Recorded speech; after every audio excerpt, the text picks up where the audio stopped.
Okay, good evening, everybody. Welcome back to the Mythgard Academy and our discussion of Sir Thomas Malory's Morte d'Arthur. This is session number 2, which I am calling A Christmas Miracle. As of course, we must remember that the whole sword and the stone business is very significantly in the text, not just a miracle, but a Christmas miracle. But we'll come to that. Okay, all right. Hey, boy, people are super quiet on the net mode here. Okay, all right. So I just got my first comment here. Normally I get more than that. Okay, so thanks for joining us, everybody. I promised that I would give an update because there's a pretty cool update coming. Oh, cool, Tara. Good to see you, Tara Wynn, there in the Twitch chat. Glad to see you making it live. So yesterday was a big day, right? We had our official site visit for the state of New Hampshire, and that was huge. So this is the sort of the core part of our comprehensive evaluation, Signum University's for our state certification process, and we pretty much aced it.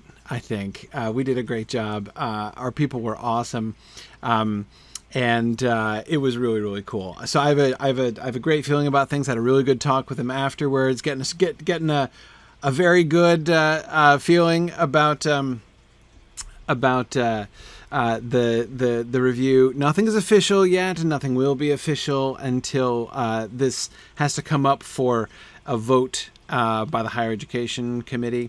So what happens, the result of the site visit technically is a report that the evaluation team makes, which they submit to the Department of Education, which is then passed along to the Higher Education Commission, which has to vote to approve or disapprove of the recommendation of the evaluation committee. So there's still a process. But as I say, I'm getting used to it. I'm getting used to the idea that this is going to go really well. So I'm excited, super excited about this. We're getting ready to both respond to suggestions that were made to us in the site visit, and also thinking towards the next stages. And but it is a super, super exciting time at Signum University. So. Many thanks, of course, to so many of you who played such a huge part in that, not only through donations, of course. So many of you gave to support this effort and made it possible. We're paying these large fees out to the state to cover this whole process, and we actually talked about that at the site visit, about how they were kind of impressed. In fact, I think that our fundraising was so successful that they didn't totally get it. Like when they talked about fundraising, they were like, well, it's hard. It's hard to rely on fundraising, because if fundraising is really a core part of, your financial core, then you've got to do that every year. You can't just rely on people to support you every year. And I'm like, actually, we kind of can, we have for many years. And anyway, so it's funny. I'm like, you don't know our people, do you? Anyway, it was really cool. So obviously many thanks for that. And we're a significant percentage. We're still, we will, I'll come with more of an update later on. We will still need a little bit more money to complete the accreditation review process, which is the stage we're now beginning to orient ourselves towards. But anyway, in addition to all of the support you guys have been in fundraising, I just wanted to thank you guys for being such a big part of what we're doing here at Mythgard and Signum, and have been doing for years. You guys are awesome. And even if, you are just listening along, watching on YouTube, it's a huge part of what we do, and I just want you to know how much I appreciate you guys who come along, have been coming along with us, and been such a big part of this whole process. So yeah, Jeffrey, I agree. Jeffrey says, never underestimate the power of unified nerds. We get things done. That's right. I think that the power of unified nerds is something that well, I don't want to say bureaucrats in a pejorative sense, but it's kind of technically true that that's their job.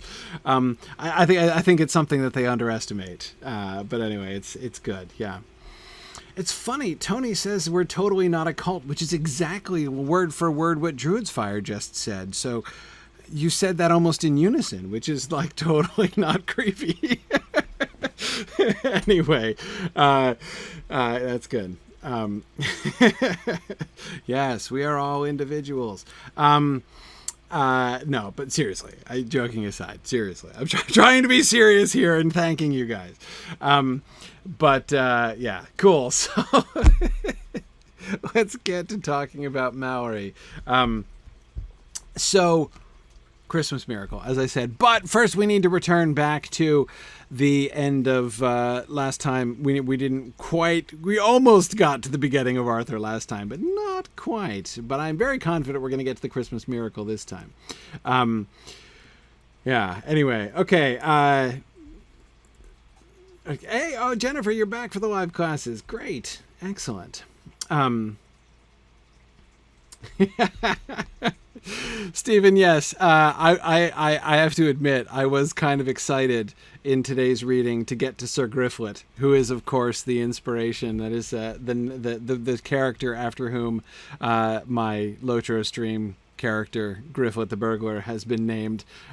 So it's yeah, that's fun. Griflet was always one of my favorite of King Arthur's knights. I'm not entirely sure even why I always liked Griflet as much as I did, but he was always one of my favorites. So, okay, all right, let's move on. So this is, remember, Merlin still giving his advice to Uther, right? As Uther is lounging in his bed, sick for pure anger and for love of Igraine, and Merlin is giving him his advice. So here's Merlin's advice.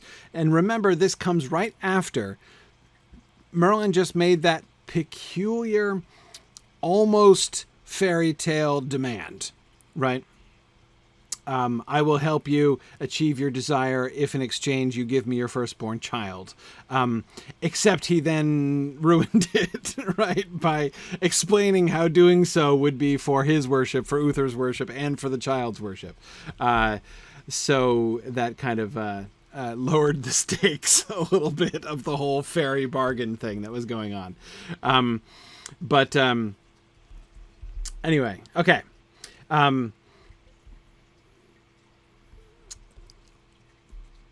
Now mark you ready, said Merlin. This night ye shall lie with Igraine in the castle of Tintagel, and ye shall be like the Duke, her husband. Ulfius shall be like Sir Brastias, a knecht of the Duke's, and I will be like a knecht that heeked Sir Jordanus, a knecht of the Duke's. But wait ye, make not many questions with her, nor her men, but say ye are diseased, and so hie you to bed, and rise not on the morn till I come to you, for the castle of Tintagel is but 10 mile hence. So this was done, as they devised. But the Duke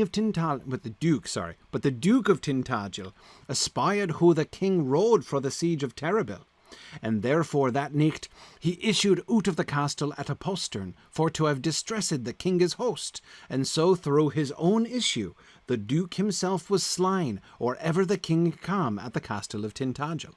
So after the death of the Duke, King Uther lie with Igraine more than 3 hours after his death, and begot on her that nicht Arthur.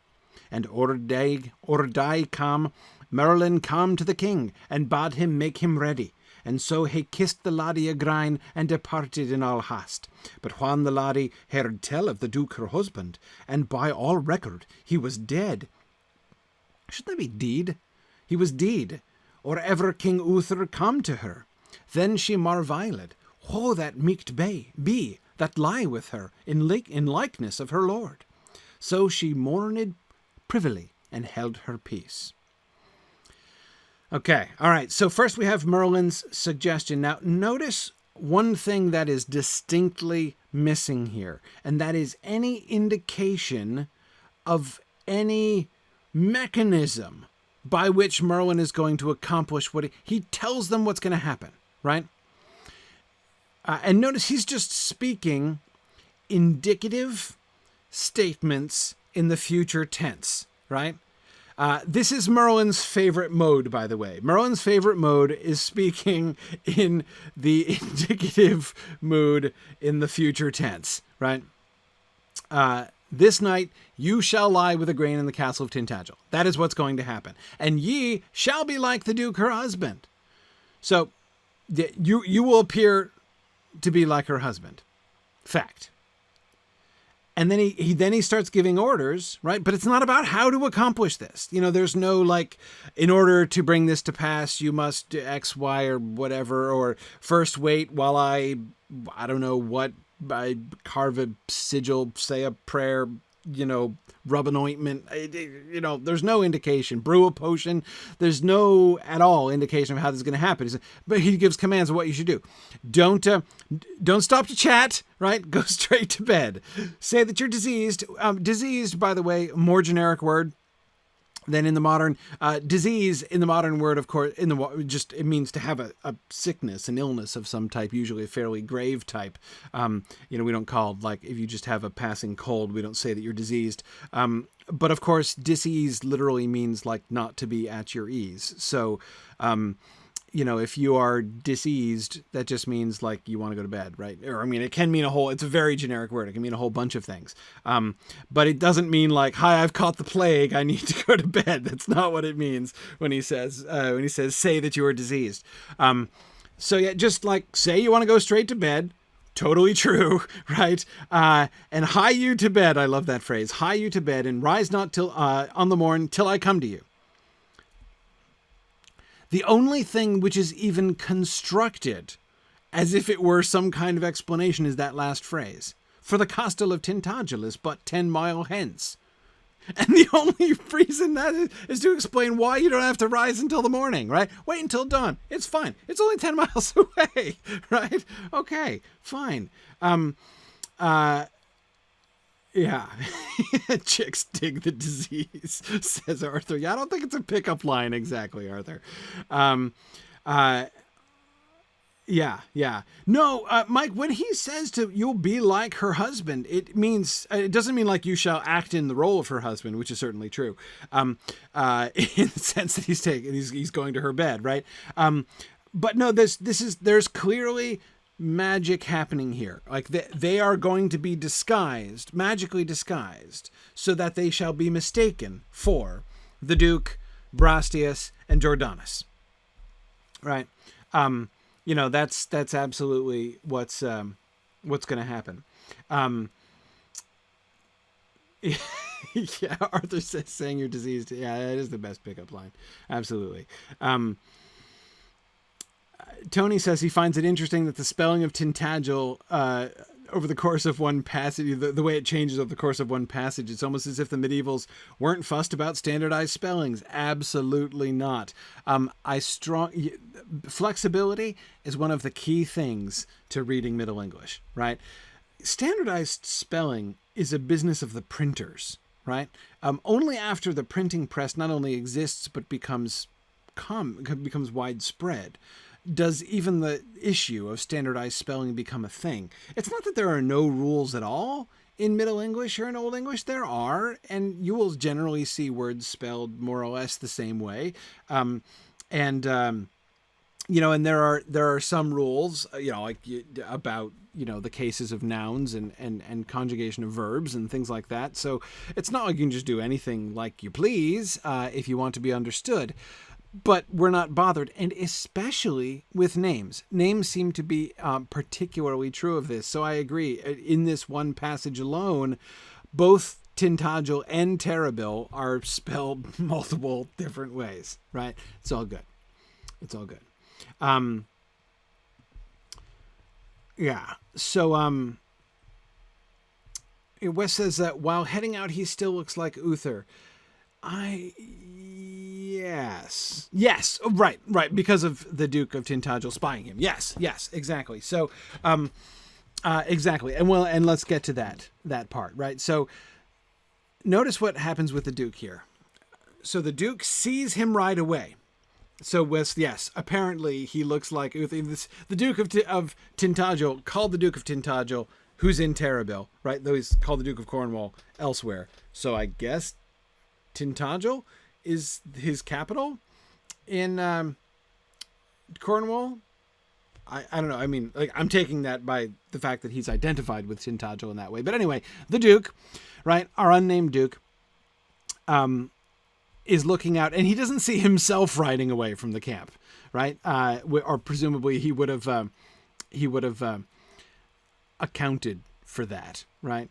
Or something. There would have been some comment, presumably, upon that. Yeah. So okay. Anyway. Yeah. Zach, I agree. Spelling changes of words were particularly noticeable in today's reading. I absolutely agree. Yeah. And James, yeah, standardized titles are not a thing either. You can refer to someone in a different way. Except, James, there are a few people whose titles never change. Like, in my opinion, most comically, the King with 100 Knights, who will be called the King with 100 Knights for a very long time. Even though I always kind of imagined it, like having to update his title all the time. Like, oh, oops, he's down to the King with 76 knights. He's got to recruit some more, right? Oh, he's having a good week. He's now the King of 112 knights. But anyway, yeah, he's Nancy, he is a young man and a good knight. And therefore, for both of those reasons, being young and being a good knight, he's going to be in hundreds and hundreds of pages of this book. He's going to be around for a long time. Yeah. Okay. Yeah, Joe Nagar says he thought that Merlin was a new character. Yeah, that's a tricky one. Okay, cool. So let's let's keep going. No, Mike, the queen holding her peas has nothing to do with the privy at all. Just clarifying that. Anyway, okay, so the Duke sees Uther riding away, as Wes points out, presumably in the form of himself. So oh dear. I know you know, Mike. I have to admit, there are some things that you miss. Like, I literally wouldn't have thought of that when I saw that. It never would have occurred to me. Anyway, okay. Right. What was I talking about? The Duke! The Duke sees Uther right away. Now note what he does, right? And there are a couple interesting conclusions that I think that we can draw from the Duke's actions, right? Number one, he is trying to take advantage of an opportunity, right? Seeing Uther ride away, he doesn't know why Uther is riding away or where he's going. Tintagel might be 10 miles away, but that's presumably out of sight of where the Duke is, right? So it's not like he can tell that the Duke is riding off alone towards Tintagel, besides which, who cares if he is? As I said, Tintagel is virtually impregnable. If Uther and two of his knights ride off together towards Tintagel, if Uther and 2,000 of his knights ride off towards Tintagel, they're not going to be able to do anything. So that's why he put his wife there, right? So the Duke is not riding out in order to pursue Uther because he's afraid of what Uther might do. He sees this as a military advantage, right? That since the leader of the opposing army has gone away, this is an opportunity for him to go out and wreak some havoc, right? And I think, thinking in the context of what we saw before about sort of the warnings given and things like that on both sides, how Uther gave him warning to stuff and garnish himself, right? So that he, get yourself ready for a siege because I'm coming after you myself. The kind of fair play, which is obviously very important to this kind of warfare. I wonder to what extent, if this is any kind of sketchy action, if we're supposed to look askance at what the Duke of Tintagel does here. On the one hand, I mean, it seems like a kind of an obvious sort of thing to do. If he's imagining that the host will be, if he comes out for a night assault, mind. Notice this, he's doing a sneak attack by night, a secret, a nocturnal sortie from his castle out against the enemy camp while he knows their commander is away, right? And so you can see how he would believe that this is this is to his advantage, right? That he's gonna get a he's gonna be able to win, right? If he comes out here,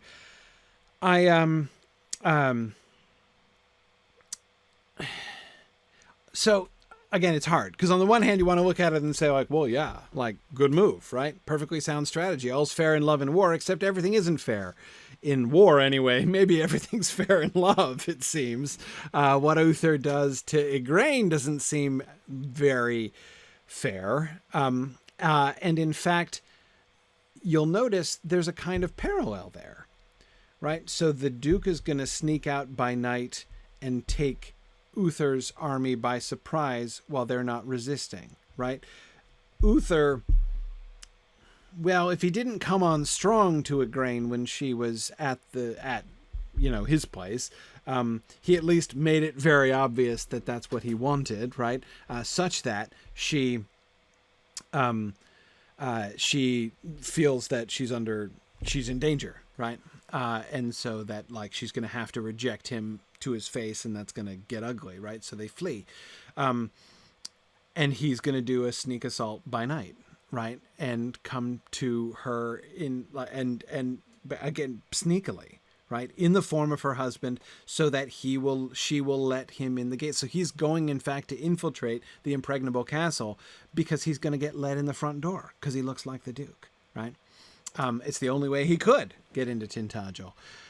So the parallel there is kind of interesting, and I can't think that either one of them, Uther or the Duke, come off looking too good after this, right? The Duke pays for it, right? The result of his nocturnal assault, his sneaky nocturnal sortie, is that he's killed. He was himself slain, or ever the king come at the castle of Tintagel. That's quickly, right? It's only 10 miles away, remember. So before Uther could even cross the 10 miles to get to Tintagel, the Duke was already dead. So he dies. We don't know exactly how. But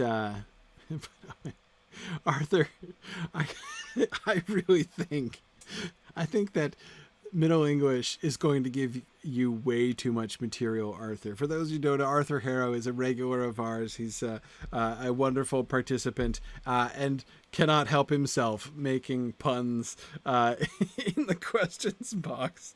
And boy, does Middle English give him scope. Anyway, yeah. Yeah.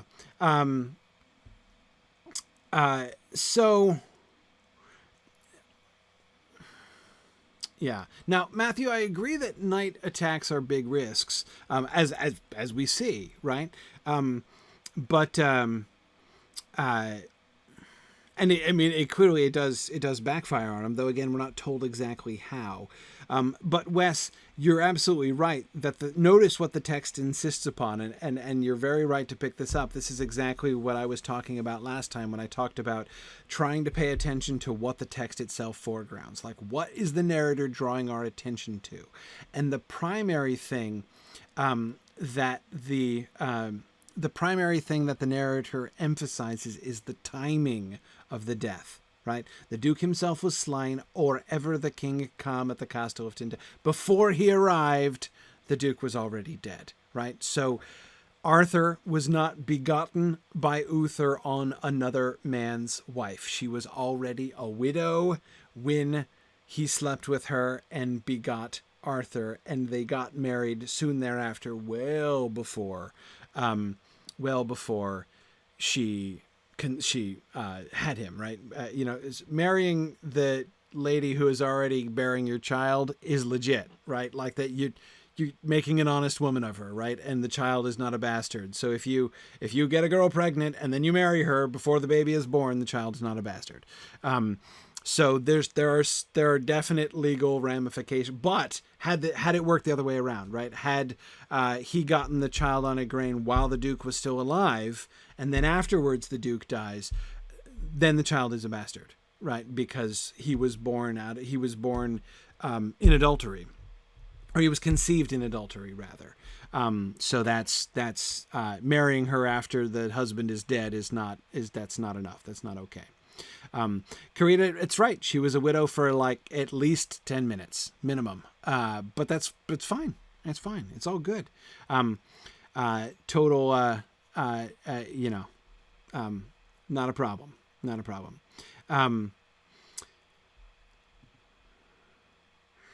Merlin says Merlin knew the Duke would die. Are we to think he had anything to do with the death? Merlin, that is a really interesting question, and this is something we're going to be looking at with Merlin a lot, right? I would expand your question a little bit to say, looking at Merlin's actions, Merlin is going to, as I said, he's going to speak in the indicative mood future tense a lot. He's just going to tell us about what's going to happen.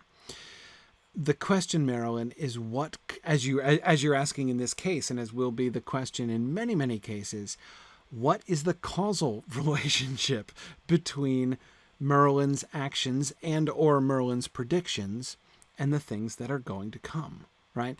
He knows about all these things. Did he cause them? Or did he just know about them, right? Here, on the one hand, I am tempted to say, what could Merlin have done, right? He didn't cause the Duke to attack. He didn't cause the Duke to die, right? He didn't kill the Duke. He's riding off with Uther at the time, right? Merlin's not even there. But given that we don't know anything about the mechanism of how Merlin operates, how are we to know, right? I mean, maybe he had put some curse upon the Duke, which led first to his reckless decision and then to his death afterwards. We have no idea. And Thomas says we need to define what Merlin really is, to which my response is, good luck with that. Merlin is an extremely elusive character in this book. And my only disappointment is he's not going to be around all that long. There's a reason that this early section is called Merlin. Merlin is going to be real busy for a little while, but he's not going to be around during the whole book. Yeah. So Wes says it seems like a two birds with one stone kind of thing here. Possibly. That is as far as what Merlin is doing, right? I'm gonna orchestrate this. But again, is he making all of this happen? Or does he just know that? So is it a package deal, right? I will disguise you as the Duke and I will arrange to have the Duke killed so that everything works out, right? Is that all Merlin? Masterminding and orchestrating the entire thing? Or is this just Merlin knowing that the Duke is going to issue forth and die that night? And so, and to know what's more, that on this night, remember, he's already made a prediction, which is easy to, in the context here, to sort of overlook, right? If we get too distracted by the question of, wait, Merlin, how are you going to disguise him to look like the Duke? Then, how,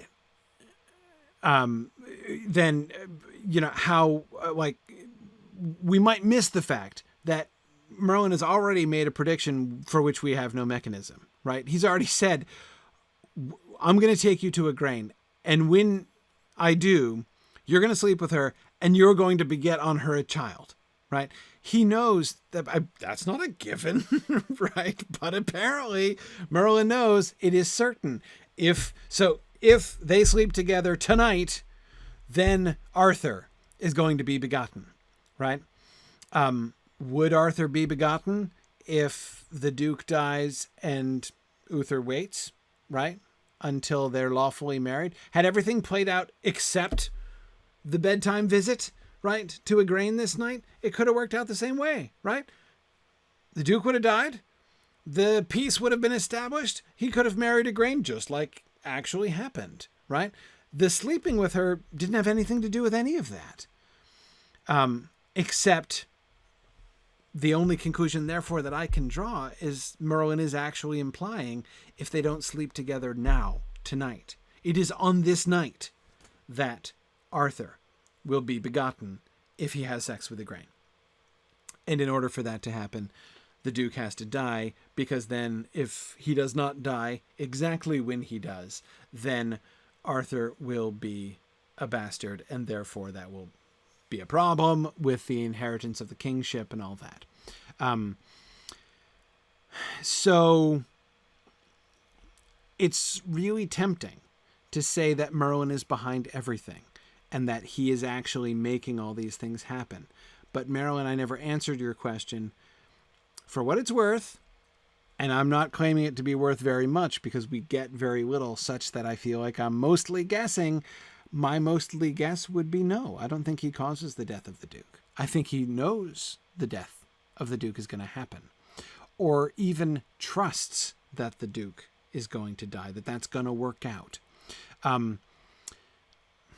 Because faith is a part of Merlin and what he does as well. We'll come back to this. We'll have more Merlin adventures tonight, and we'll return to these questions. But these are really, really interesting things to think about. Yeah. Okay. Cool. Wait. No. Tim, Merlin doesn't have to get the Duke out of the castle. Uther's entering a different castle. Remember, he's riding 10 miles away to Tintagel. So in a sense, actually, you could say, well, the plan kind of should be that Merlin's army needs to keep the Duke pinned here at Tintagel, because if the Duke were to follow them and show up at Tintagel when Uther's already there in his form, that will be no end awkward, right? Yeah. But anyway, okay, so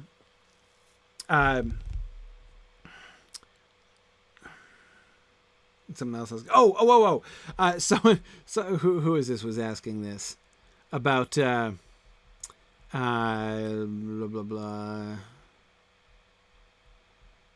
about whether or not Igraine should have been able to recognize her husband, or whether or not this person was her husband once he took her to bed.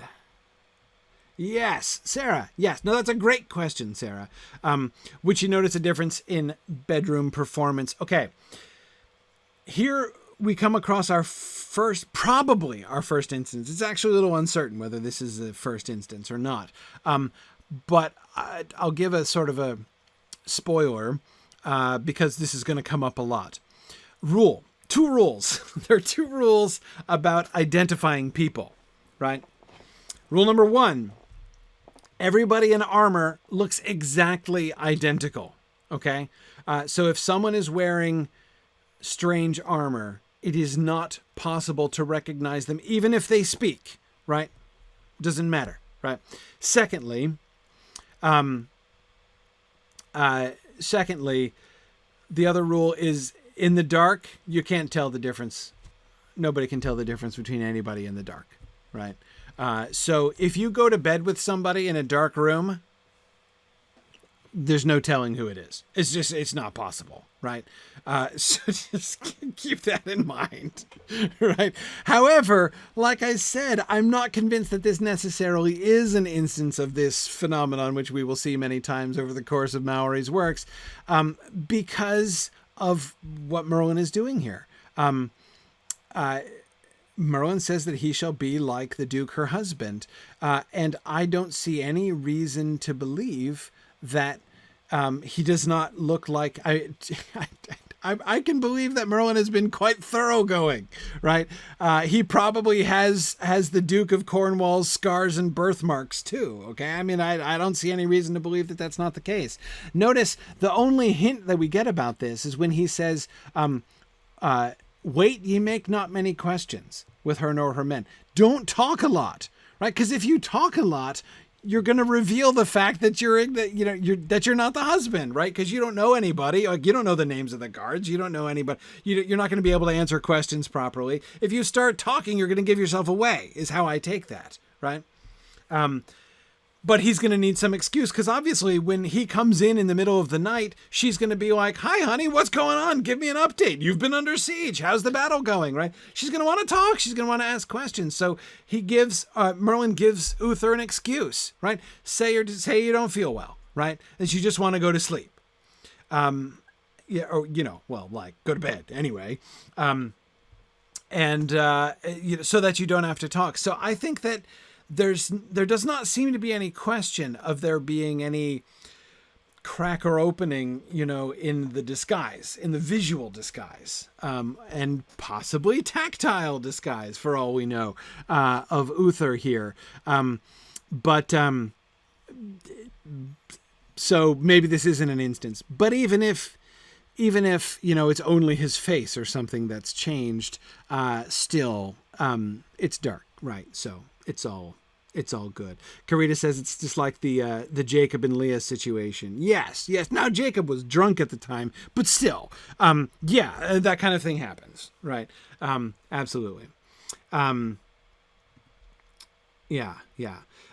says, I would assume that he didn't physically change Uther, but that this is a glamour of some kind. Sounds like a good theory, right? No idea. I mean, I'd find it hard to believe that he was physically transformed as well. But then again, what do I know? I haven't been to the right schools, as we will certainly see. So, yeah. Nancy, exactly. There is you're thinking, I think you must be thinking about All's Well That Ends Well, right? That's the bed swapping one where everyone is sleeping with somebody else and thinking that they're somebody else. Yeah, exactly. It's a fairly common trope, actually, throughout medieval romance. It's not just Malory, but yeah. Mike is making jokes about him wearing full plate mail in bed with his visor down. Of course, that's how they actually did this in the Excalibur film, which is completely ridiculous.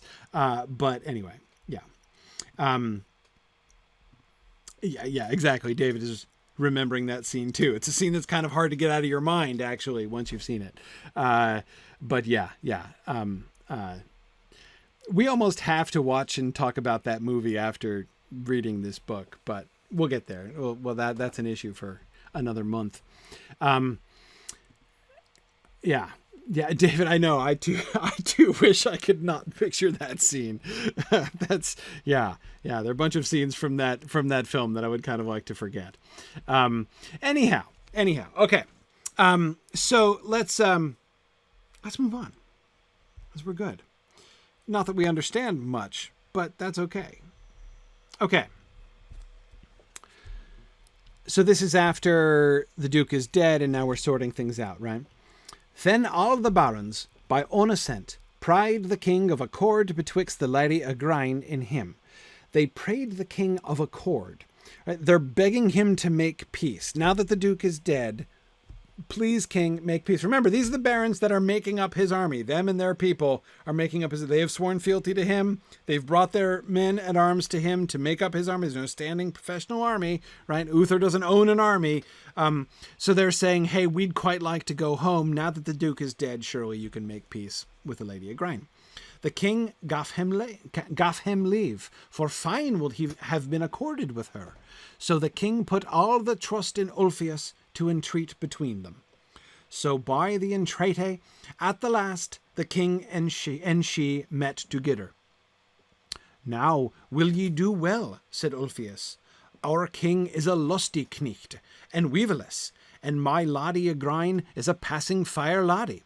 It were great joy unto us all, and it might please the king to make her his queen. Unto that they all well accorded, and meaved it to the king. And anon, like a lusty knecht, he assented thereto with a good will. And so in all haste they were married on a morning with great mirth and joy. And King Lot of Lothian and of Orkney then wedded Morgause, that was Gawaine's mother, That was Gawain's motor. And King Nentres of the land of Garlot wedded Eline. All this was done at the request of King Uther. And the third sister, Morgan le Fay, was put to school in a nunnery. And there she learned so much that she was a great clerk of nigromancy. And after she was wedded to King Uriens of the land of Gore, that was Sir Eugène le Blochemant's father. That might be one of my favorite sentences in the entire book. It's definitely top 5.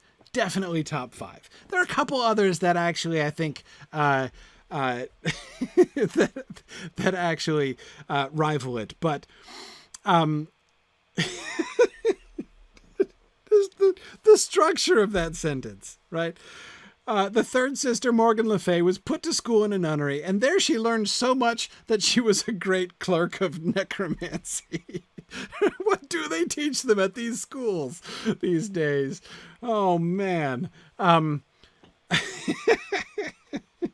So, I don't know what kind of nunnery she was sent to, but my favorite part of this sentence is the so much that. The so much that is what makes this sentence, right? She learned so much that she was a great clerk of necromancy. So it's like, there's grammar school. So like if you get a little bit of learning, it's probably okay, right? A little bit more learning might be good, right? But if you learn enough, it's straight to nigromancy for you, right? That's there you go. There you go. So no, by the way, I said necromancy, which is probably actually sloppy of me, because that's not actually what it is. Notice it's nigromancy, Nygro, which is very different, of course, from necromancy. I'm always tempted to say necromancy because, of course, it's what it sounds like and looks like, but it's not necromancy. Necromancy, right? Necro means the dead. What is nigromancy? Nigromancy means, what is that? Black magic. Exactly. She was a great, nigro means black or dark. So the dark arts, Pam. Exactly. Yeah. There was, Mike, presumably there was a nun of the dark arts. Absolutely. Yeah. Yeah. So she learns black magic. Too much schooling, and it's straight to nigromancy for you. That's kind of amazing. Yeah.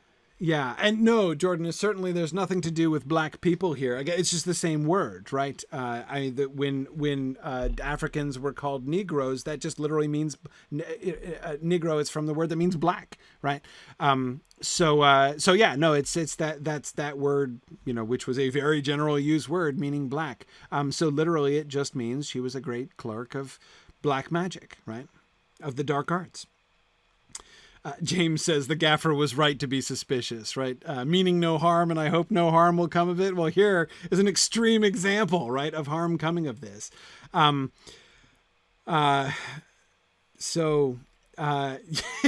says clearly she got the key to the forbidden library. Yeah, to the restricted section, you mean? Yeah, absolutely. Okay. Zach, excellent question. Zach says that, of course, Merlin is involved in Christianity. Yes, absolutely. And we're going to be coming to that. So with the nigromancy that's involved here, is magic and religion tied together in some way in Malory's world? Great question. No idea. Notice the other conspicuous thing utterly not described, or explained rather. It seems a rather important point, but is never, ever explained. Why is she called Morgan le Fay? She's called that literally from day one, right? She is introduced to us as the third sister Morgan le Fay, without a hint as to why she is called Morgan le Fay. Morgan the Fay, Morgan the Fairy, right? Some association with fairies, right? But what association?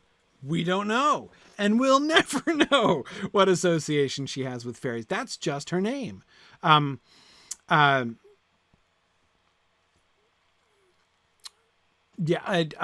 that's a great question. Tara's saying that Morgan, of course, is a Celtic goddess associated with death. Is there any connection with Morgan le Fay?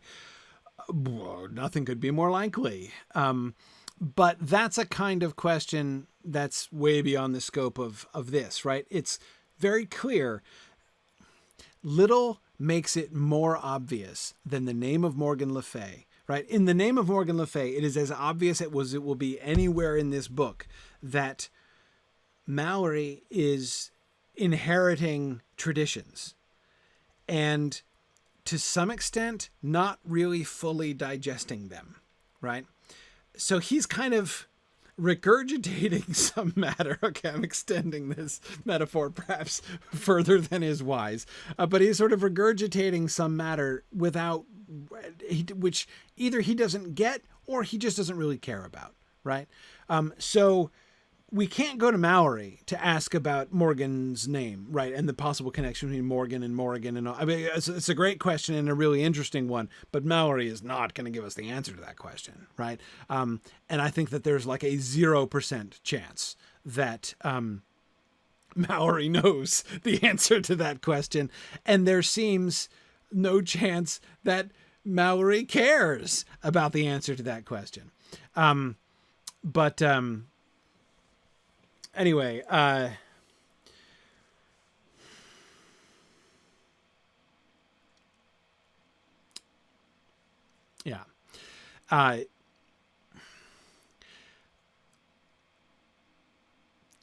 As with so many things in Malory, I feel like I just have to kind of observe that they're there and not really attempt to explain them because he gives no explanation, right?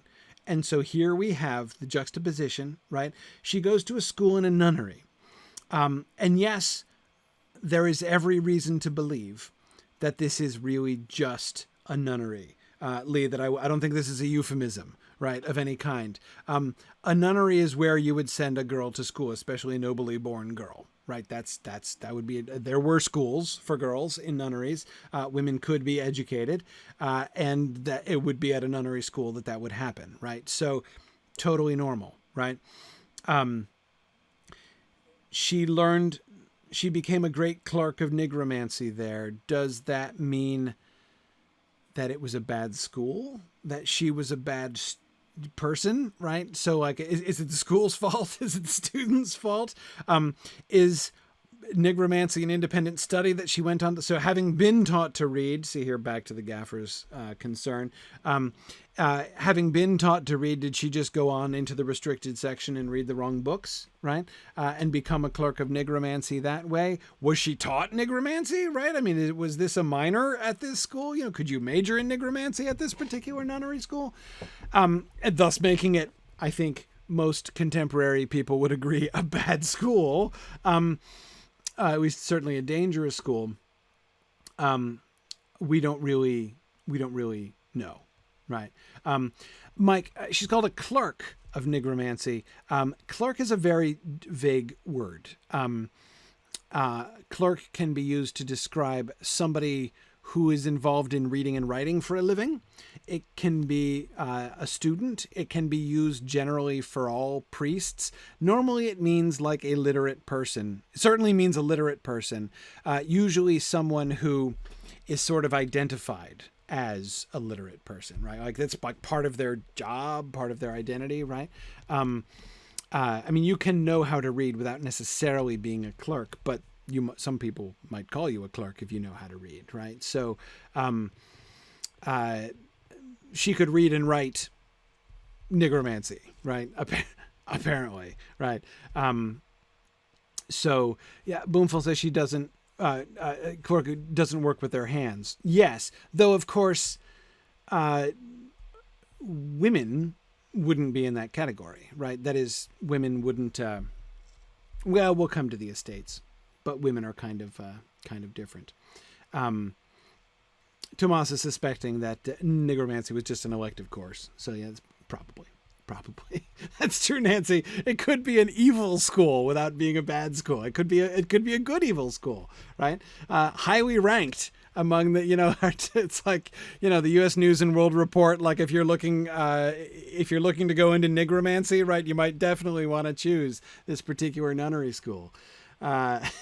Absolutely. Yes, Stephen, a scribe is definitely a clerk. Definitely. A priest is a clerk because a priest is supposed to be able to read. They weren't all literate, but they're supposed to be able to read. Will Signum offer a nigromancy degree? No, absolutely not. No, we've pretty much decided that we're not going to expand our curriculum into nigromancy. It was certainly not in this stage. That's a fascinating question, Nancy. Nancy asks, is Malory a clerk? No, he would not. He would not call himself that, and he does not call himself that, right? Malory is a knight. He's not a clerk. But he's a knight who wrote this book, right? And who obviously can read as well. So like I said, literacy alone does not make you a clerk. It has to be more about being part of your identity. So in calling her a great clerk of nigromancy, is making a pretty big statement, right? Emphasizing that it's not just that she picked up a little nigromancy. She didn't just minor in nigromancy, right? She majored in nigromancy. She has become a great clerk of it. She's like a master nigromancer now.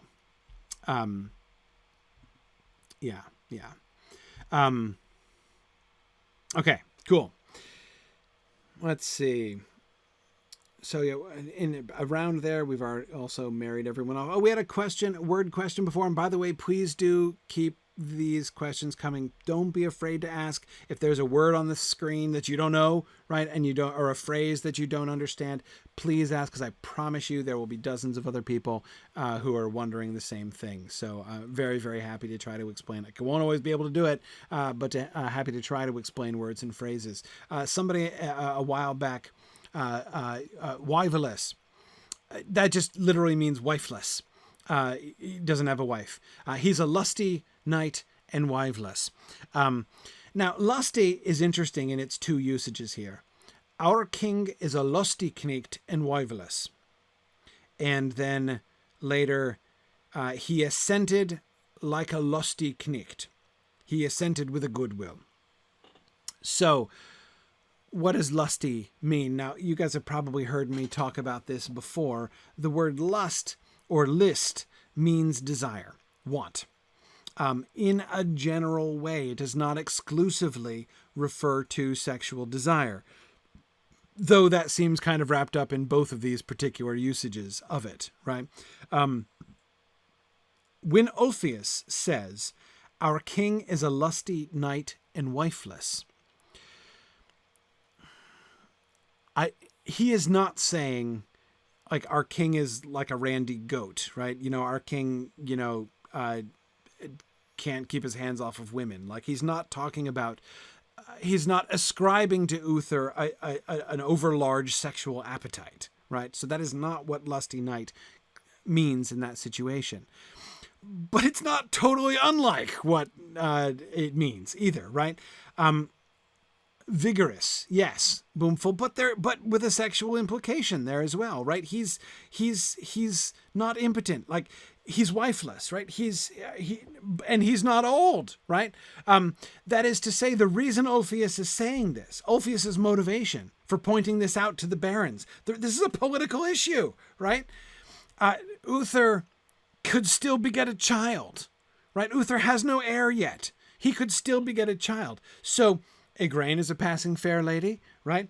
Uther is a lusty knight. Let's get these two together, and then maybe, we can get. So yeah, I do think it means vigor and vitality, Lynn, but also I do think with the sense, Mike, of virile as well, right?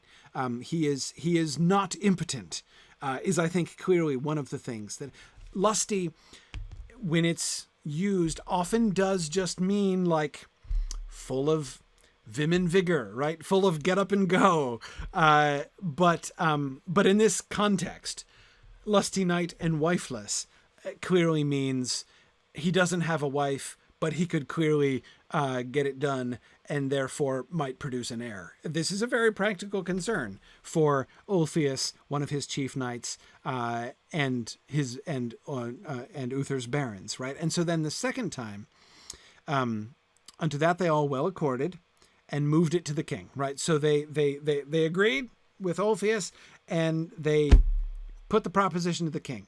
And anon, like a lusty knecht, he assented thereto with a good will, right?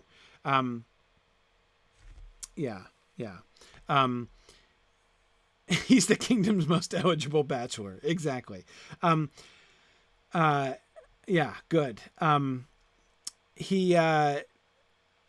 And so I think that's fairly similar. But I don't think, when Ulfius says our king is a lusty knight and wifeless, again, lusty in that context has almost like a technical air, right? Almost a technical sound to it. Like he is again, like, saying he is sexually potent, right? He might be able to beget an heir. He's speaking in an almost dispassionate sense. It's not just like a compliment, right? He's speaking in a precise way about the situation. The second time, I don't think it's quite so precise. I don't think it means like a virile or sexually potent knight, he assented thereto with a good will. The second one is the more general, I think, like a lusty knight, right? So like like a healthy, vigorous guy immediately leaps up and says, yeah, all right, I am behind this. Mike says the king is viable. Yeah, it's almost more like that. It's certainly not an off-color remark or something designed to be. That's not like locker room talk. This is political language, right? Definitely. Yeah. Okay. Goes other things that I wanted to say about this. No, I don't think so. Let's keep going. So they get married. Quick question: was it considered unusual for the wedding to happen so quickly in all haste? I don't know about unusual. Uther obviously has cause to haste, right? He would, I think, clearly want to consummate the marriage before many people got too worried about her pregnancy, right? Because he knows she's pregnant because Merlin told him.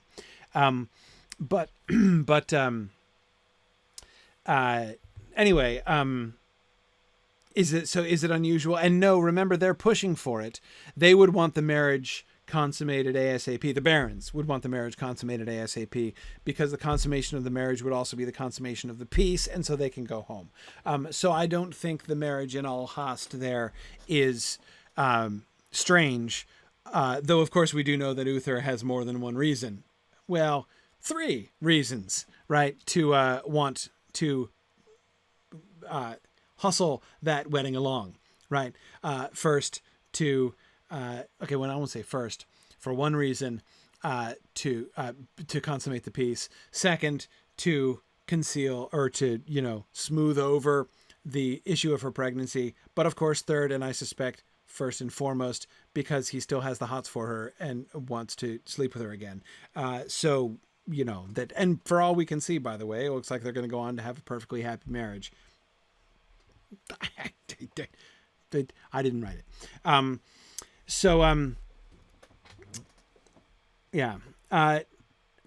Okay, right. So it's, Oliver asks, how does she know that it was someone disguised and not her husband? Because she heard that her husband died that night, right? She heard the clear story that her husband was killed on the night. She knows that she was sleeping with this guy, who she was pretty sure was her husband, on the night that her husband was dead. So she knows that the guy she was sleeping with wasn't her husband, but she doesn't have any idea who it was. Waxed, great question, great word. Then Queen Igraine waxed daily greater and greater. Waxed, to increase. Wax like the moon, right? The moon waxes and the moon wanes, right? To wax means to get bigger. So she's waxing daily greater and greater. I would not recommend using this phrase to any pregnant women of your acquaintance. I'm just saying, I don't think... I think I avoided saying out loud at any point to my wife during her 2 pregnancies that she was waxing daily greater and greater. But I have to confess, I thought of it. Anyway, James says sound advice. See, hey, we're just trying to share the benefit of my personal experience here. Anyway, okay. Then Queen Igraine waxed daily greater and greater. So it befell, after within half a year, as King Uther lie by his queen, and he asked her by the faith she ought to him, whose was the child within her body. Then was she sore abashed to give answer. Dismay you not, said the king, but tell me the truth, and I shall love you the better by the faith of my body. Sire, said she, I shall tell you the truth. The psalm nicht that my lord was dead, the hour of his death, as his kneechtes record, there came into my castle of Tintagel a man like my lord in speech and in countenance, and 2 kneechtes with him in likeness of his 2 kneechtes Barcius and Jordans. And so I went unto bed with him, as I ought to do with me lord. And the psalm nicht, as I shall answer unto God, this child was begotten upon me. That is truth, said the king, as ye say, for it was I myself that came in the likeness, and therefore dismay you not, for I am father to the child. And there he tell her all the cause how it was by Merlin's counsel. Then the queen made great joy when she knew who was the father of her child. Okay.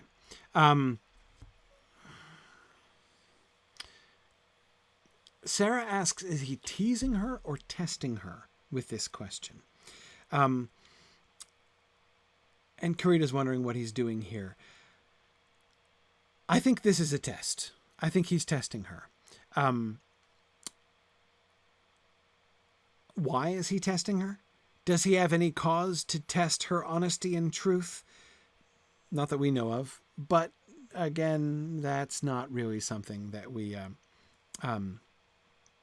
that Malory seems interested in, right? He does want to know. Maybe he's wanting... I guess I would say 2 things, Sarah. I think he is testing her. Will she tell me the truth? The truth about that night.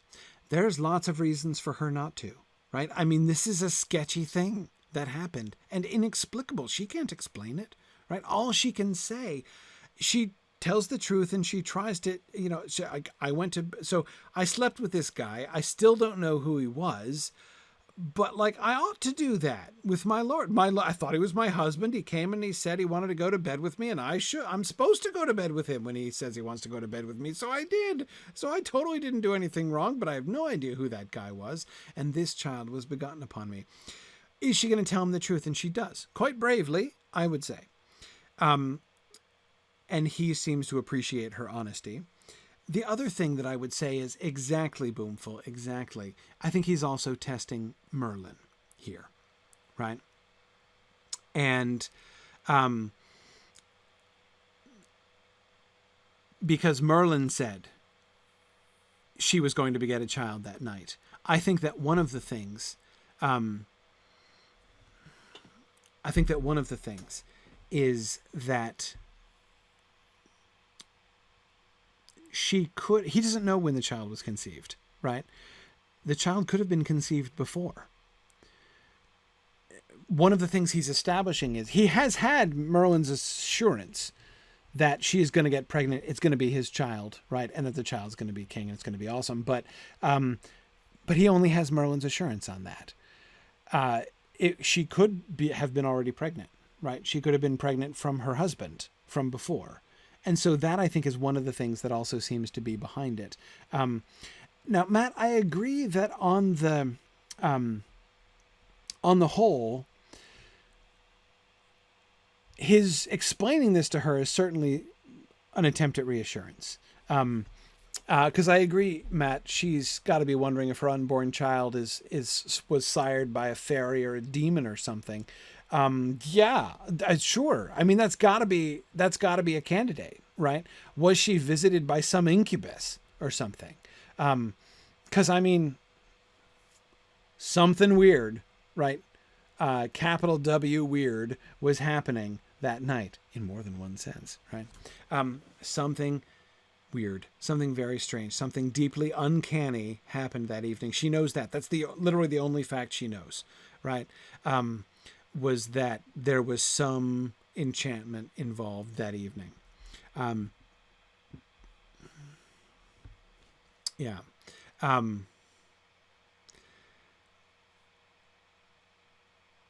So she is happy. She makes great joy when she knows who is the father of her child. And Matt, here I'm wondering, like, oh, hooray! My child is 100% human. That's a great relief. I'm sure that is a great relief, right? Yeah. Yeah. Yeah.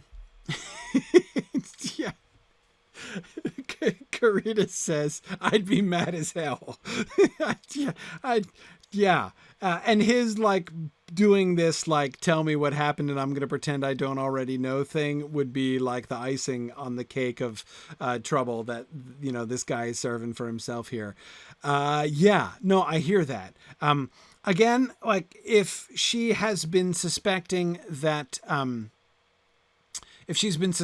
her child is some demonic offspring, then, I'd probably make great joy too. Again, just the fact that he has all human chromosomes is probably a cause for great joy, right? Stephen says, hooray, now I know who deceived me, so I can poison the correct meal. Yeah. I'm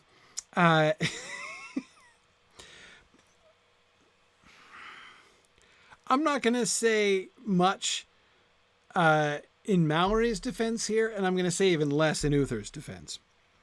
I have no interest on being briefed for the defense of Uther Pendragon here in his performances in this whole scenario, and I don't think he's being held up for praise or emulation, even by Malory himself. One thing that I will say.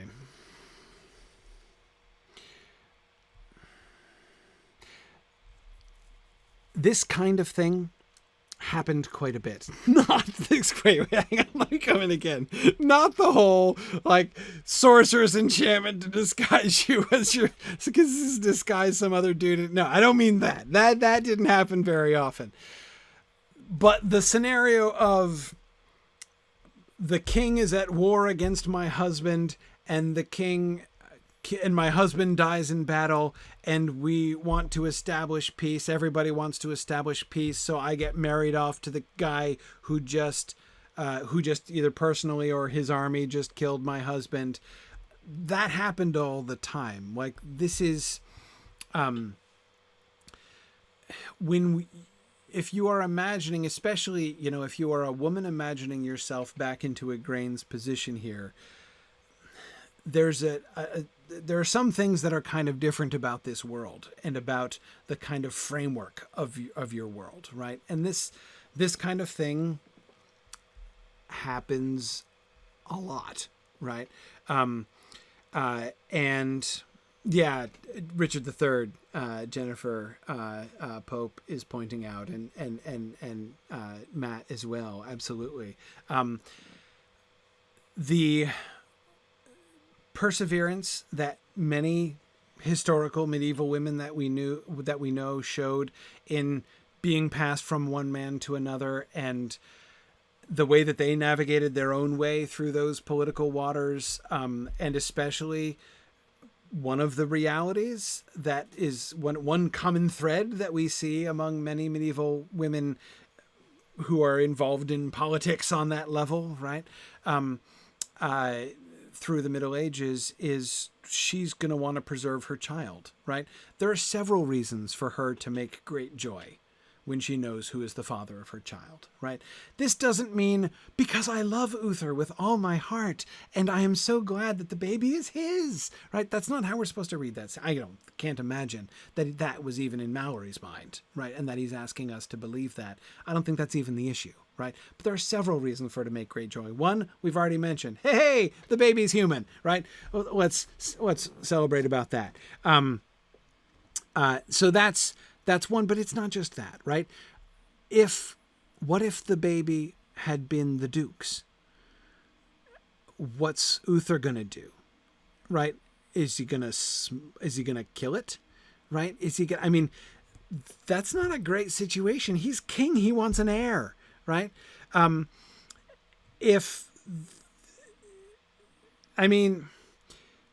She's pregnant by this guy who came to her in likeness of her husband. It wasn't her husband. That by itself, that would be bad, by the way, right? If she were pregnant by her husband and now married to Uther, that would be at least awkward. But she, if it were literally anybody but Uther who had slept with her and begotten the child, she'd be her baby would be in a very bad situation and might be killed out of hand, right? And she could be in a bad situation, right? This conversation could end very badly for her, legally, right? I mean, this is a high stress situation, and everything has resolved peacefully and really optimally, right? Her old husband is dead. She has been politically married to the king. She is now the Queen of England in a position of, so things have come out relatively well, right? And her child, she gets to keep her child. And what's more, her child is going to be the legal heir of Uther Pendragon. So, win-win situation if you're not thinking about it from the point of view of her feelings, right? And it's not just about her feelings personally being pushed aside, or women's feelings in general being pushed aside. And I'm not saying they're not, but what I'm saying is they didn't think about marriage the way that we do. As Catriona says, medieval attitude towards marriage, at least among the higher classes, was mostly a what's love got to do with it situation. In fact, it is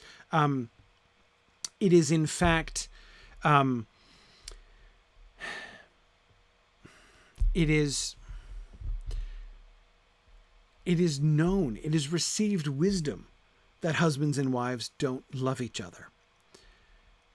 Like, if husbands and wives do love each other, it's unusual. There's the opposite of the assumption that husbands and wives will love each other. The Duke and Igraine seem to get along pretty well. They seem to work together pretty well. But anyway, I don't want to lay too much emphasis on this, but yes, marriage is a corporate merger, Matt, and both sides benefit. Igraine has benefited from this, right? She's in a good place here. And and the only thing that was up in the air, right? This whole situation with the war and the siege and everything could have gone really badly, could have gone better, but in the end, she's now the Queen of England, but there was still the big question mark, right? The big thing hanging over her head, possibly literally an axe hanging over her head, about the baby and who is the father of the baby. And now, okay. It's all fine. Everything's good, right? Stephen says, is that why the courtly love tradition arose? I said I don't want to talk about courtly love too much, but I brought it up, so I will a little bit here. Yes, Tomas, the whole idea behind courtly love is that husbands and wives don't love each other. Love, by definition, is extramarital. Okay? Love is a thing that you have for someone else's wife, not for your wife. Uther is in the position of a lover. He is acting as a lover when he is unmarried and falling in love with another man's wife. That is which is why Ulfius, remember, Ulfius doesn't bat an eye at this, right? Sure, yeah, okay, no big deal, right? And yeah, Arthur, it is literally a rule. When Andreas Campoanus writes The Art of Courtly Love, it's literally codified. You know, you cannot love your spouse. That is absolutely illegal. So yeah. I mean, it's been an established thing for centuries. Now, it's also, even when that was written in the 12th century, The Art of Courtly Love, I mean, it's kind of a joke. I mean, to make an absolute rule and say no husbands and wives ever love each other is silly. I mean, it's a funny exaggeration, but it's a funny exaggeration. It's a funny exaggeration of of a reality, right? Of a social and political reality. Jennifer says, what happens when you fall in love with someone else's wife and then she becomes your wife? You know, Jennifer, there's a court case about this in the court of love in Andreas Capellanus. And the answer is, you can't love her anymore. It's against the rules. But of course, Jennifer, again, as we see, nobody really abides by those rules. Uther is happy as a clam, apparently, with Igraine after they get married, right? He kind of got what he wanted, and things kind of work out. So it's hard because I don't want to say, like, pay no attention to the apparent marginalization of women. Like, I'm not trying to, I'm trying to be that guy, right? But I do want to say, with this book, as with all medieval works, if you incautiously put, for whatever it is, women, men, any circumstances, if you play the how would I feel if I were in her position, if you try to identify with the characters, and by identification mean projecting your own perspective and your own feelings to those people, you're on shaky ground, generally. So yeah. Anyway, okay. That's a difficult thing to talk about. In a lot of ways, it's a difficult thing to talk about. But yeah, there we are. Okay, let's keep going. Why not? Because, hey, we're out of last week's reading, finally. This does not bode well. Okay. Oh, yes. Jordan, I think you were saying, I'd been saying, like, hey, she gets to keep her child, except she does until Merlin shows up, right? Soon came Merlin unto the king and sighed, Sir, you must purvey you for the nourishing of your child. As thou wilt, said the king, be it. Well, said Merlin, I knew a lord of yours in this land that is a passing true man and a faithful, and he shall have the nourishing of your child, and his name is Sir Ector, and he is a lord of fair Leavelod in many parties in England and Wales. And this lord, Sir Ector, let him be sent for to come and speak with you, and desire him yourself, as he loveth you, that he will put his own child to nourishing to another woman, and that his wife nourish yours. And when the child is born, let it be delivered to me at yonder privy postern unchristened. So like as Merlin devised, it was done. And when Sir Ector was come, he made fiance to the king for to nourish the child, like as the king desired, and there the king granted Sir Ector great rewardes.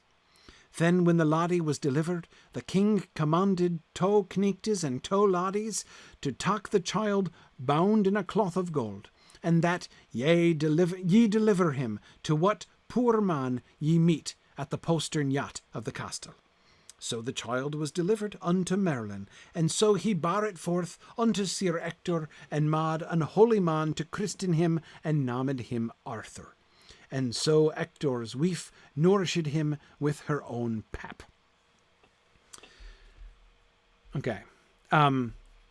Yes, Oliver, levelode does mean livelihood, living. It's about his amount of property. Yeah, a fair livelode in many parties of England and Wales. He's got great lands in that are in both England and Wales. Right, he's got many estates. Yeah, good. Carita Ector is a good name.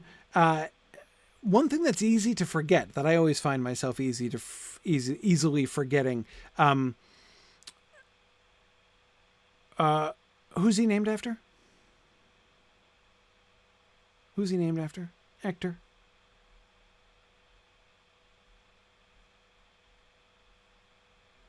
Yeah, Hector the Trojan. Absolutely, Hector the Trojan. He should make you think of Hector the Trojan. I don't know why. It's a popular name. You should know. Did you know that England is the heir of Troy? Right? Did you know that? That like the English are like of Trojan ancestry? Because of Brutus, Zach, exactly. Yeah. So here's how it worked, just so that you know how this is, and because this is everybody knows this is historically true. So Troy fell, but Aeneas escapes, right? So Aeneas escapes Troy, and he ends up going to Italy, right, and marrying Lavinia, and his descendant, he's going to be the ancestor of Romulus, who's going to found Rome, right? So the Romans are originally from Troy, but then Brutus, right, he's also of Trojan descent, and he leaves Italy and sails around and lands in Britain, and Britain is named after Brutus. That's how it gets. That's why it's called Britain. Everybody knows this, right? So the English are descended from Brutus, who was descended from Aeneas, who is from Troy. So yes, this is from Geoffrey of Monmouth, Dolorous Stroke, absolutely. Anyway, this is just so that you know, the English throughout the Middle Ages associate themselves with Troy. So that there would be an English knight named Sir Ector totally makes sense. Anyhow, okay. So, Nancy, you have hit on the head exactly. You've hit the nail on the head exactly. Like I have precisely the same questions as you about this passage. Nancy asks, she says, I don't really get why Merlin does this at all.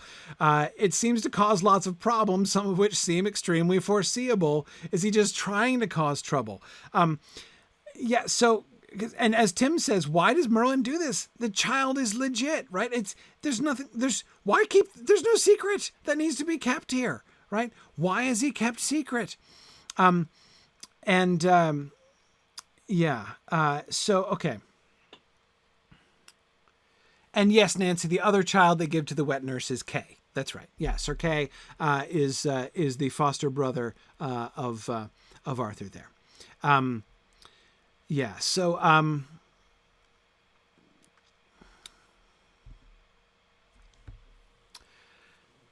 let's see what we can piece together. Oh, David, no, not Caesar's Brutus, different Brutus, unrelated Brutus. Yeah, it was a popular name. Different Brutus. Okay.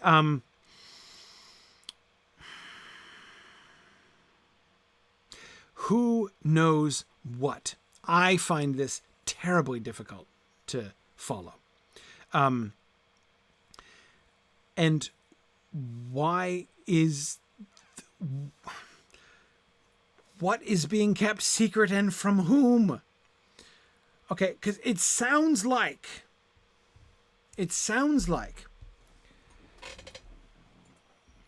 the king is calling Sir Ector to him in order to have him raise his child. Now, that wouldn't be utterly unknown, right?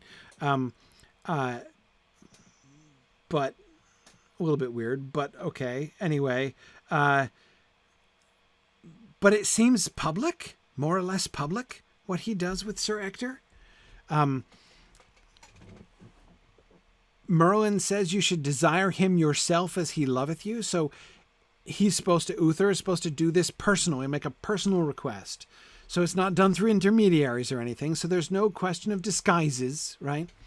Or anything like that. At least not on Uther's part. And apparently not on the child's part. And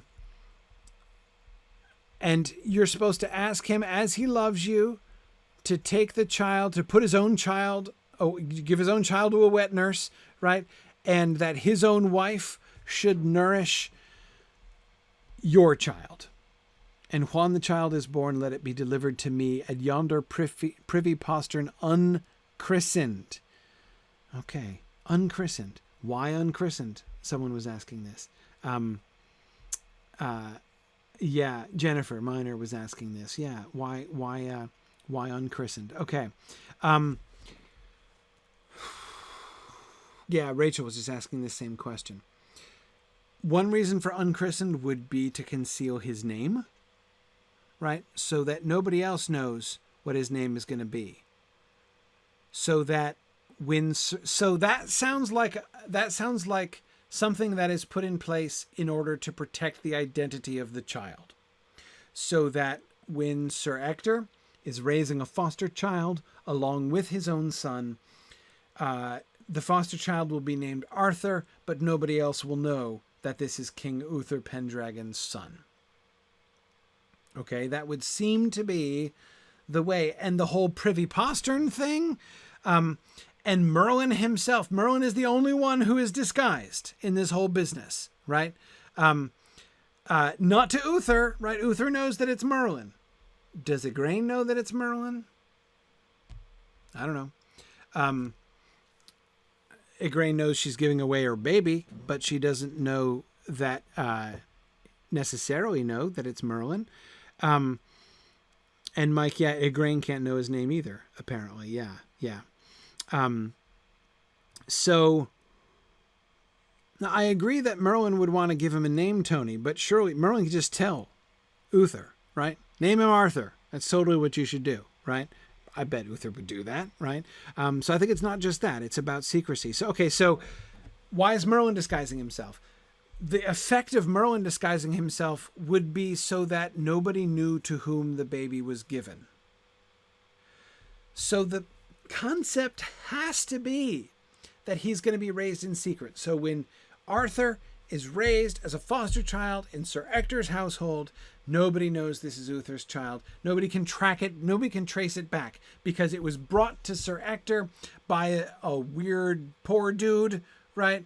And it was given by the two knights and the two ladies at the privy postern to a random poor dude that they didn't know either or recognize. So I guess this just means that it's secret, except not from Ector. Ector knows, I guess. Lynn, I have to imagine that Merlin thinks he needs to keep Arthur safe. It has to be for the protection of Arthur. I say has to. I can see no other logical reason. A privy postern. Okay, so a postern. A postern is a side door. So your wall, right, will have a gate, right, a main gate which you can open and people can come in and out. It'll also have a postern gate, which is just a little side door. And it might seem weird to have a back door in a defensive fortification, right? But it actually makes some sense. A postern is generally a small, very thick door. Only one person at a time can pass. It's deliberately narrow. Only one person at a time can pass through a postern gate. So people rarely waste time attempting to force their way through a postern gate because they're really easy to fortify because the door is tiny. You can like pile up enormous things behind it. You know, you're not going to take a battering ram to a postern gate. So a postern gate is not a big vulnerability usually in a wall unless you can sneak in or just, trick them into letting you in the postern gate or something. You may remember there's a postern gate in the Hornburg, right, where Aragorn and Éomer and, unbeknownst to them, Gimli come out in order to save the gates, right? So that there's a postern gate there right around the corner from the gates, right, of the Hornburg. So anyway, yeah. So and privy just means private, small, quiet, out of the way, right? again, the darkness and secrecy of that transaction, right? If you don't take him to the main gate, right? Don't take him out into the street. Take him off to this privy postern, and at this dark back door, there will be a poor man waiting, and he'll take the baby, and you'll never see him again, and no one will know who he is. But notice that Merlin tells Uther what he's going to name him, right? Or no, he doesn't tell him here what he's going to name him. I'm sorry. He christens him Arthur, and then Ector's wife takes him. He's told Uther that the child is going to be great, right? And that it's going to be for his own protection, that he's doing this. Mike, yeah, I suspect that the reason for this, that Merlin's plan here, is that we know Uther's going to die. I think Merlin knows that Uther's going to die, and that he's going to die while Arthur is very young. And that we know for a fact that had Arthur been there, the openly accepted and declared prince, there would have been troubles. Because people don't want him already when he's older. If he had come to the throne when he was 4, there would have been great discontent. And probably plots to kill him. Do I know that for a fact? No, but Merlin seems to think so that's good enough for me. David Urbach asks if there's any significance to Ector's wife doing the breastfeeding rather than a servant nurse.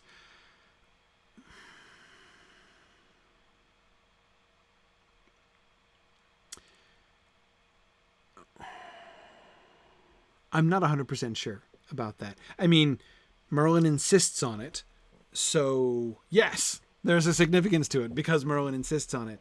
I'm not 100% sure what the purpose of it is exactly. Is this going to be, is being breastfed by a noblewoman going to be better for him long term? It seems possible that Malory might be thinking that way. Noble paps, yeah. As long as he's got to be fed at noble paps, that seems to be possible. It seems very likely, even I would say. Yeah. The idea of the closeness, I do think that there is a kind of symbolism, Craig, to it. I do agree with that as well.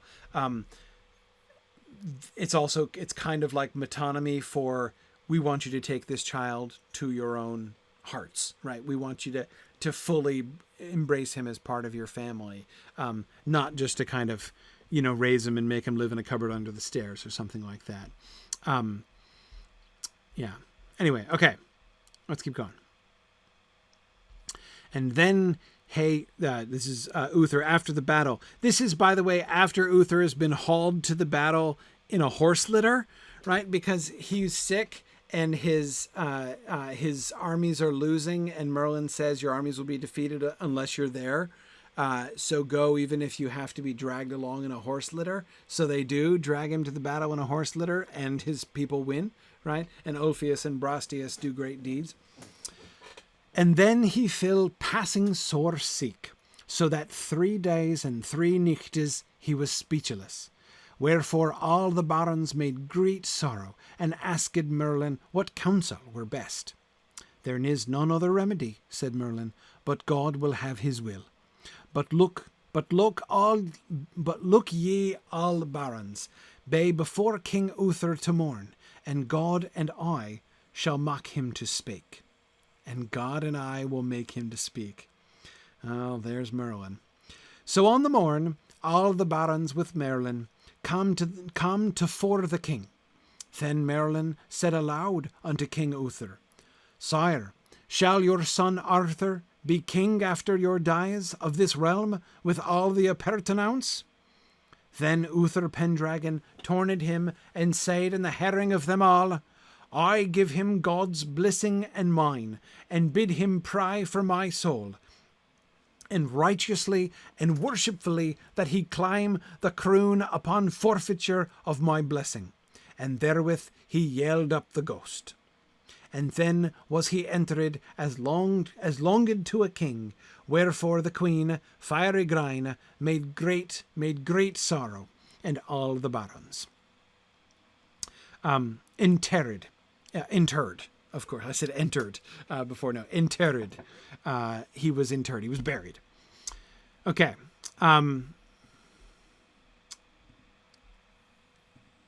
Okay.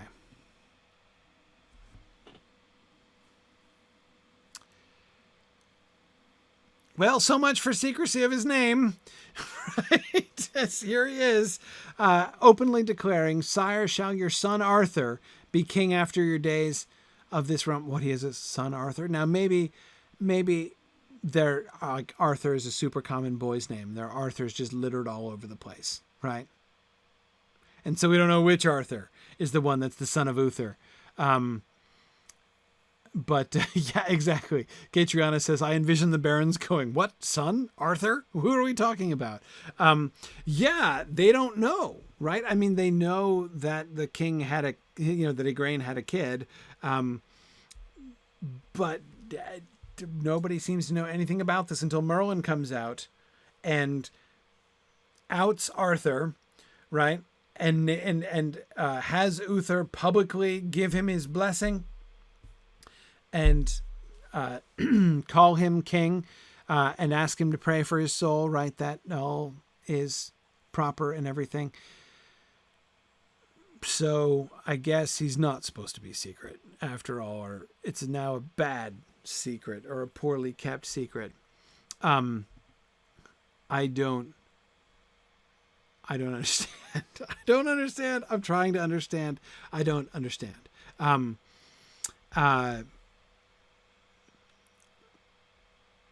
Let's keep going. Let's just keep going. Now we have the sword and the stone. Now, the sword, of course, and the stone. Now, keep in mind that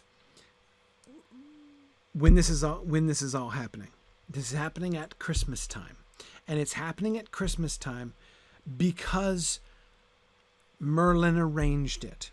Merlin goes to the Archbishop of Canterbury and tells him to command everybody to come together, right?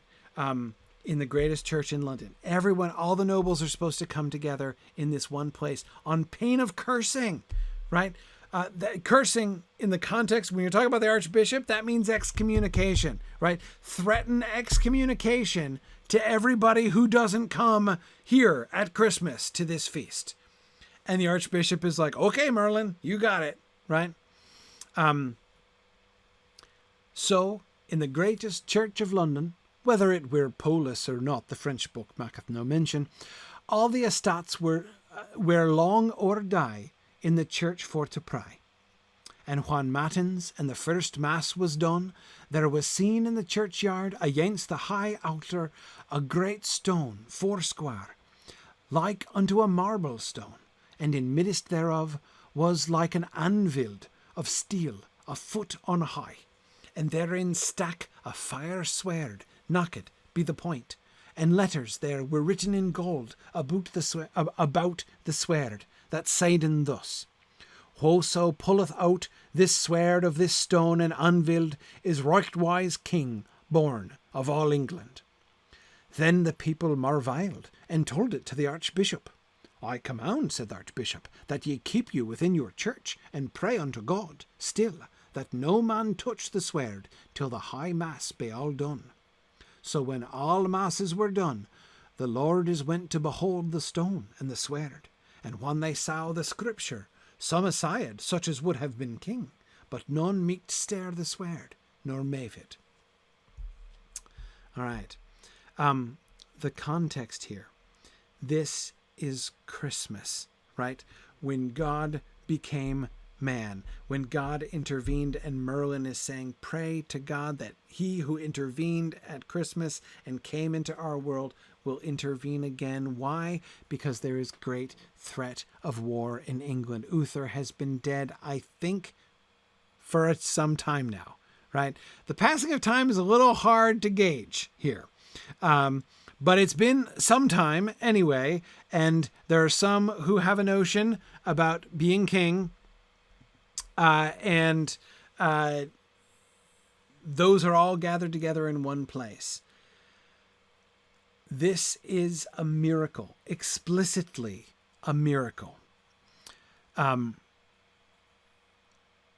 miracle deliberately orchestrated by Merlin, with credit given to God, right? The archbishop involved. Notice the connection with the Mass, right? During the Mass. Why is that important? Why is that important? Why is it important that it happens during the Mass? What's happening in the Mass? What is the Mass? When we're talking about the Mass, what are we talking about?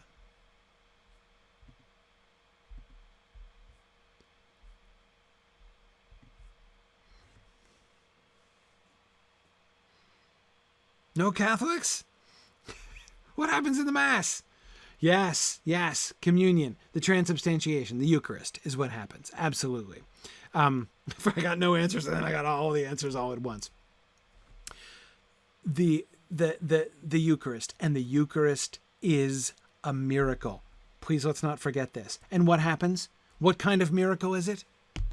The miracle is itself the reenactment of the incarnation. The Christ Mass is a really important moment, therefore. It's the highest. This is why this is one of the highest Masses of the year, right? Because the Mass itself, when God performs the miracle which happens every time Mass goes on, right? When the bread and wine are made into the body and blood of Jesus, right? Jesus has descended again. Jesus has been incarnate again in the elements, right?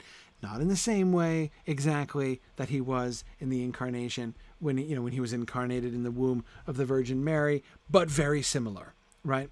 So while the Mass is going on, you have to imagine here, right, the Archbishop of Canterbury standing in the greatest church in London with his back to the congregation, holding the host up, right, and saying, "Hoc est corpus," this is the body, right? And at that moment, wham, sword in stone, right, out in the courtyard of the church. There is a very explicit connection, like a double connection being made between the incarnation and the sword and the stone, right? So this is it a miracle? Is it a sign from God? Is it showing, is this a miracle which plainly demonstrates God's choice of who is going to be king? Absolutely, yes. That's what's going on. But that's not only what's going on, right? There's more than that going on. It is the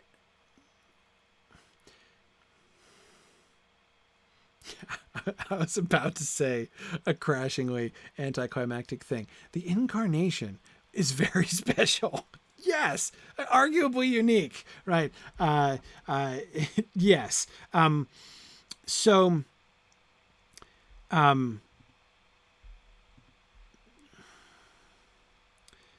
David, yes, we have parallels here. The parallel is being made between Jesus and Arthur, right?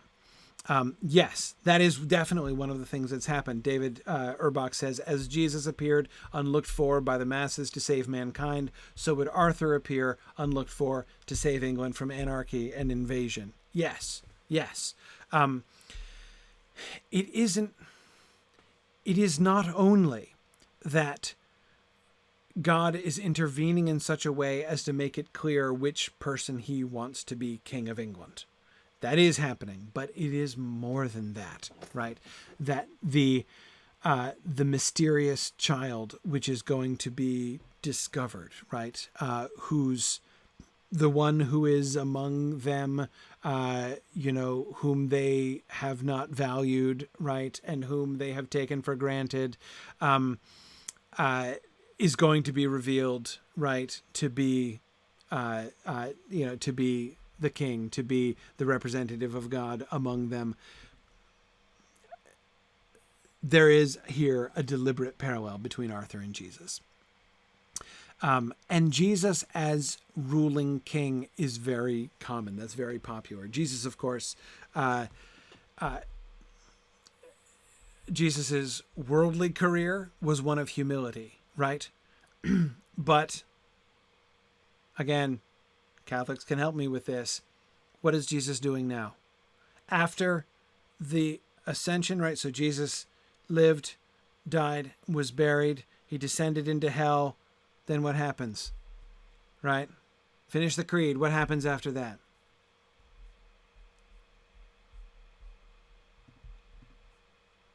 And then he rose on high, yes, and sits on the right hand of the Father, yes. Jesus is currently reigning at the right hand of the Father, yes, absolutely. So Jesus as triumphant king is a thing, right? That is. So I mean, it is true that this is not to say that the medievals did not think about, Jesus and the crown of thorns and Jesus as the humble servant and all of that. That's all very important too. But so is Jesus as reigning and triumphant king. So yeah, exactly. He is seated on the right hand of the Father and will come to judge the living and the dead. See, I knew there would be somebody who could finish the creed for me. Absolutely.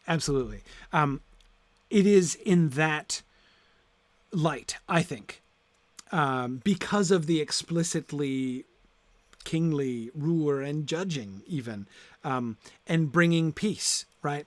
Bringing peace through his rule, right? That the parallel is being made between Arthur and Jesus here. Yeah.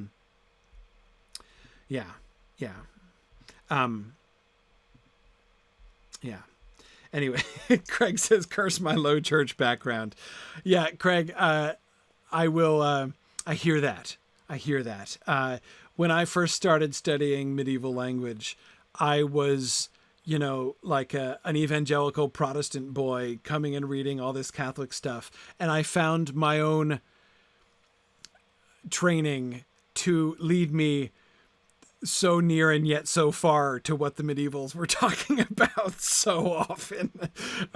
It took me a long time to familiarize myself sufficiently with medieval Catholicism that I didn't make really embarrassing mistakes, and I still do.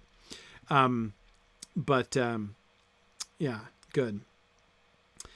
David asks, was divine right monarchy a common idea in the 14th century?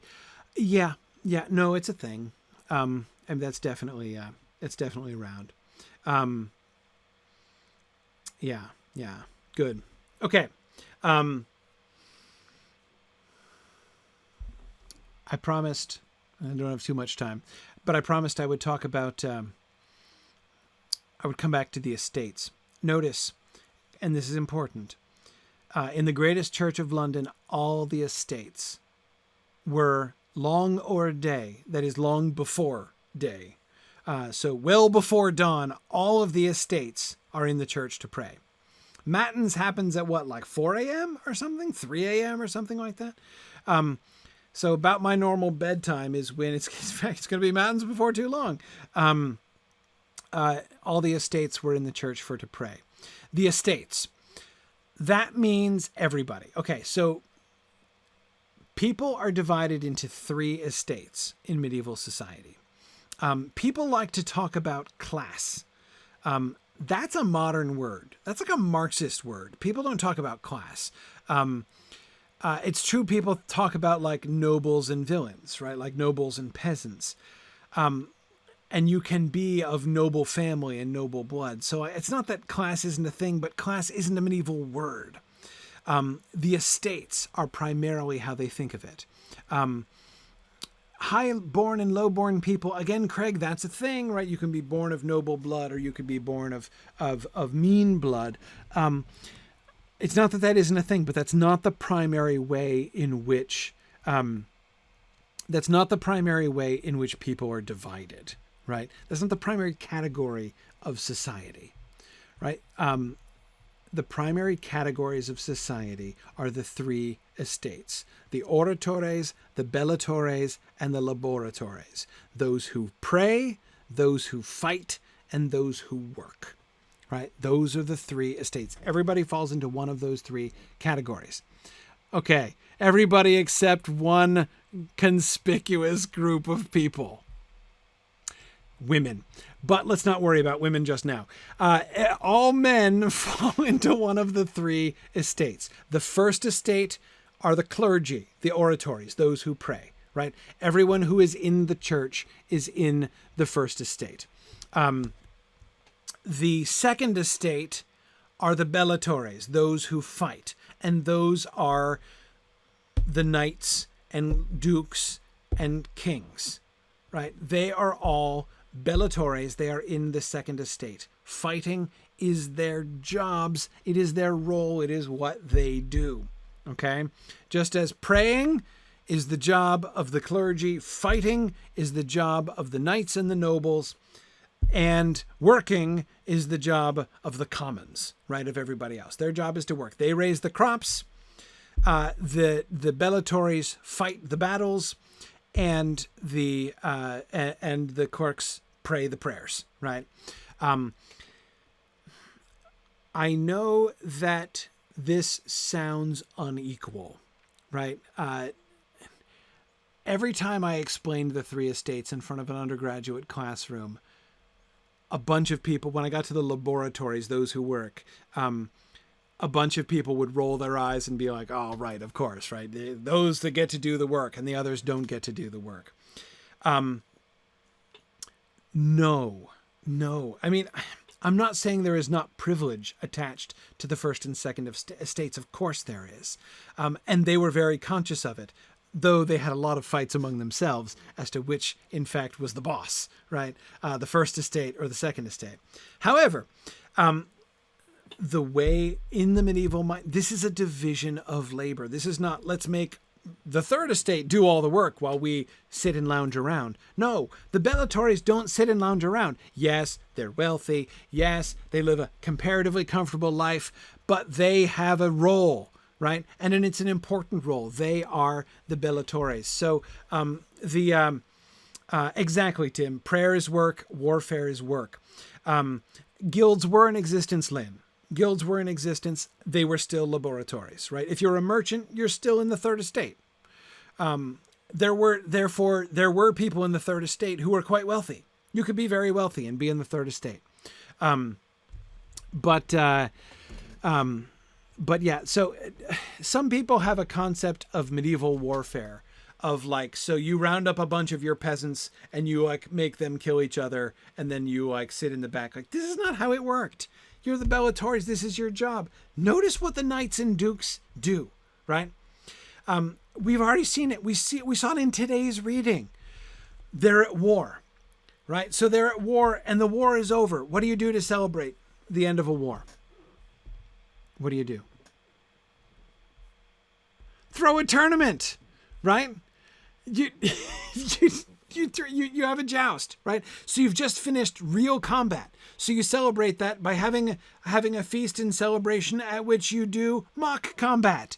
Why? Because you are a bellatores. This is your job. This is what you do, right? You celebrate the end of war by playing war games. And when you get together, like this is literally, it's their only sport. This is their only pastime, is war and preparation for war. And what we will see is there are very rare occasions on which commons are killed in war in Malory. We will see this. Now you might say, maybe that's just because they don't like, nobody cares, right? Yes. There are some of the men-at-arms that are called up by the barons and stuff. So they're not all knights. And yet many of them are knights. You'll remember that when Merlin raised the armies of King Ban and King Bors near the end of today's reading, and he raises 10,000 knights. There are 15,000 total soldiers that he raises, right? 10,000 knights on horseback and 5,000 foot. Now the foot are almost certainly commons, right? The liegemen of the barons under King Ban and King Bors who have drawn their military levies and made up their armies. And what does Merlin do? Merlin sends them home. Right? Merlin sends them home and instead just takes the 10,000 horse, right? and it's the 10,000 horse that he brings across the sea to help Arthur. So this is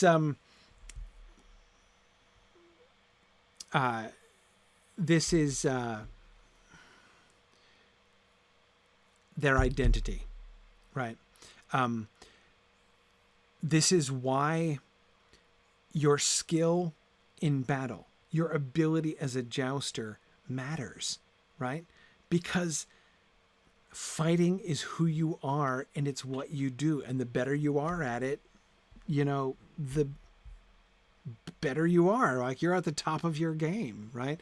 A farmer who's a really good farmer and raises awesome crops, he's good, right? That's how you would measure him. You would measure him by the skill of his work. A blacksmith who does excellent smithing work, right? That's how you would measure him, right? Because that's who he is. If you're a duke, it matters who you can defeat and who you can't defeat in the joust, right? If somebody else is a better swordsman than you, they're better than you, right? You might have more lands, but if he can mop the floor with you, you don't measure up, my friend, right? That matters kind of more socially in many ways, as we will see, than the amount of lands that you have. Even potentially than your birth, though there's a strong correlation between noble birth and ability, right? Because it's part of the divine design, right? Of the Bellatores. Okay. Anyway, it's getting late. Okay. This is fine. We'll stop here. We'll see how we're doing after next time. I'm not I'm falling farther and farther behind. Remember, I'm kind of guessing how quickly we're going to be able to go. We'll see what we do here for next time.